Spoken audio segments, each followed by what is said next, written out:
How have the money markets reacted? Well, of course, the rupee initially in the morning really took it on the chin as Governor Rajan's exit did shake up Mint Street. In fact, it fell above 67.70. But since then, there's been a little bit of a retracement. Of course, there's no taking away from the fact that it's still down about 0.5% for the day. The 10-year bond yield, at least for the time being, has come back to the Friday close of around 7.5. So that's the reaction that we're getting, at least on an intraday, one-day basis. But Latha, how should we read the picture? This is just a one-day reaction. But how will Mint Street look at this, impending departure? Well, it's not necessary that the rupee and the bond markets have to take it negatively. Today itself, the early morning heart attack was a dollar costing 67.76. That's not a big loss. It was rupee weakening by about 0.8 and the dollar strengthening, but it was not a huge loss. We understand that the Reserve Bank sold dollars at that time.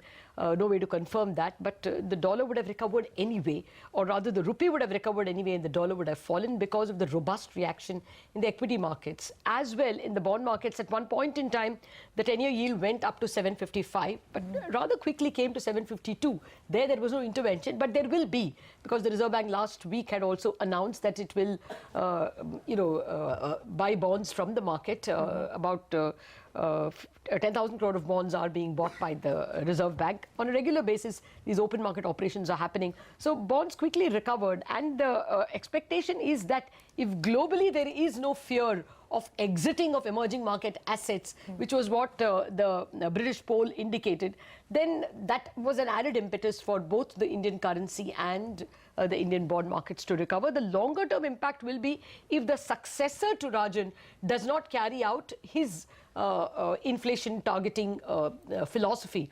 If inflation is allowed to rise, or if rate cuts are adhered to or given in spite of an underlying inflation, only then you will start seeing reaction of people pulling out from the bond markets. The rupee, of course, will remain a slave to what happens in the China rebalancing, a Fed rate hike. But really, if the man in the successor to the current governor shows an able hand, then that can be tided. But in the FX markets, my sense is the longer-term impact of Rajan will be felt a little more, because he was seen to be understanding global markets and currencies much better than anyone. But God forbid we don't have to have these turbulent times. Absolutely. So let's see what the next couple of weeks bring.